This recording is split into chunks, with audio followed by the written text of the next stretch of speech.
Le gratin dauphinois, c'est un classique de la cuisine française qui est vraiment merveilleux en accompagnement, mais aussi très réconfortant. Pour commencer, on va éplucher nos pommes de terre, j'en ai pris 4, ce qui représente un petit kilo, et je vous invite à prendre de la Binge ou de la BF15, ça marche très bien. Pensez simplement à mettre vos pommes de terre dans l'eau une fois épluchées pour ne pas qu'elles noircissent. Une fois fait, on va pouvoir les couper en rondelles. Alors moi je n'ai pas de mandoline, donc je suis moins précis avec mon couteau, mais on va tâcher de faire des tranches d'à peu près 2 à 3 mm. Pour vous donner un ordre d'idée, il faut qu'on puisse voir votre doigt au travers. En général, là, ça veut dire qu'on est bien. Surtout ne remettez pas vos tranches de pommes de terre dans l'eau, ce coup-ci on les laisse tranquilles. Sinon on ne va pas pouvoir profiter de leur amidon qui aide à lier et rendre une belle texture durant la cuisson.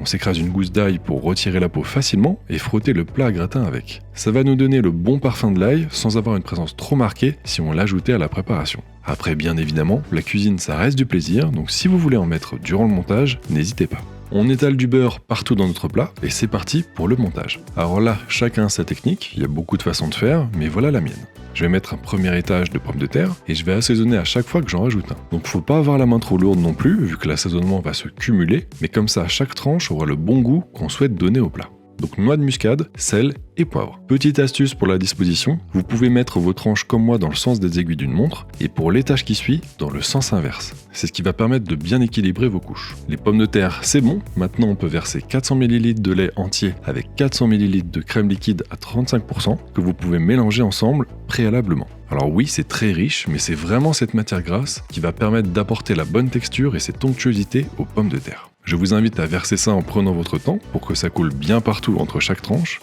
et on en met jusqu'à hauteur mais pas plus et surtout pas moins. Pour finir, j'ajoute un petit peu de beurre mais ça reste facultatif, donc faites bien comme vous voulez. Direction le four à 200 degrés pendant 1h à 1h15 selon la puissance de votre four et la hauteur de votre plat et là, il n'y a plus qu'à le laisser reposer un peu.